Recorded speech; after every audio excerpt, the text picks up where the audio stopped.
Donald Trump was brutally booed at the Kennedy Center last night as protests were building in Los Angeles and around the country. Donald Trump booed pretty brutally. Now, listen, I mean, it's a mixed bag, right? Trump did try to fill the place with a lot of his friends. I saw Maria Bartiromo from Fox posting that she was there. But this is not what Donald Trump wants to hear when he shows up in a public place.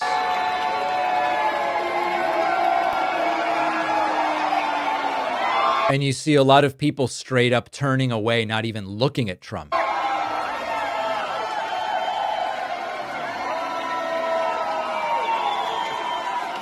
All right. And then we also saw more of this at other moments.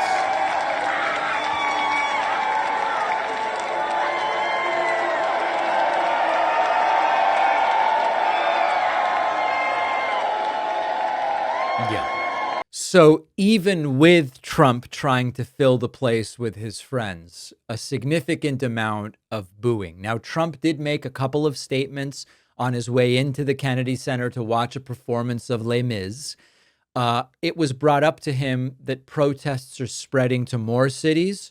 Trump just goes, I don't think they are. If this turns into another summer of unrest, what are you prepared to do, sir? About what?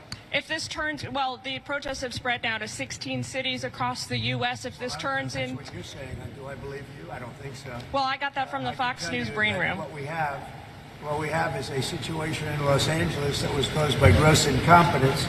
They didn't have the police to handle it. The police were asking us to come in.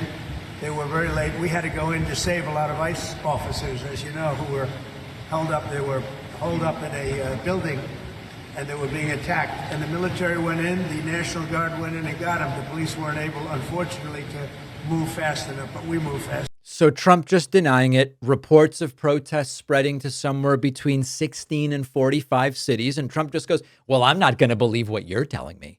Maybe the funniest moment of this brief conversation with the press, Trump asked about Les Mis. Do you identify in the story more with Jean Valjean or Javert? And Trump goes, oh, that's really tough. I don't know. And of course, this is sort of like, what's your favorite Bible verse? And he's like, oh, that's very personal. I wouldn't want to share that with you. If this turns into another summer of unrest... Oh, sorry. This is the wrong clip. Here's the right one. President, what did the regime... We're not going to allow that. Mr. President, can you tell us a question on the musical? Have you seen the musical before, and do you identify more with Jean Valjean or Javert? That's a tough one. That last part of that question, that's tough, I think. You better answer that one, honey. I don't know. I've seen it. We've seen it a number of times. It's fantastic. I thought it was just about our first choice. That's what we got, and we have others coming. Yes. So Trump's not going to weigh in on that one. It reminds me of when Trump was asked by the Christian Broadcasting Network, do you prefer the New Testament or the Old Testament? And Trump goes, oh, I would say both. Or was it Christian Broadcasting or was it John Heilemann? Now I don't even remember. This is like first term stuff. It's so obvious he's trying to give a book report without having read the book. But the bigger picture story here, protests raging, Trump flirting with war with Iran, and he's at the Kennedy Center wearing a tux to watch Les Mis.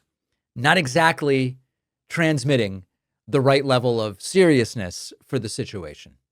Go Google your name right now, and you'll probably be shocked by how many sketchy websites have your address, phone number, even details about your family. Our sponsor, Incogni, is the solution. It is a service that will force data brokers and people search sites to delete your personal information so scammers, spammers, and snoops can't get their hand on it. It's also now part of their unlimited plan that you can do custom removals. You're no longer limited to just the 250 plus sites in their automated system. You can submit any link where your personal info is exposed, and Incogni's privacy experts will get it taken down, even if the site's not in their database, whether it is whitepages.com, trellis.law, DNB, or anybody else quietly publishing your information. Incogni will wipe the footprint clean. You paste the link and they do the rest. If you're tired of being tracked, profiled, targeted, this is how you push back. For instance, these sites are where scammers and spammers can get your information to then target you. Using Incogni can cut way down on the spam calls and the messages that you get. Try it risk-free for 30 days and get 60% off an annual plan when you go to incogni.com/Pacman. The link is in the description.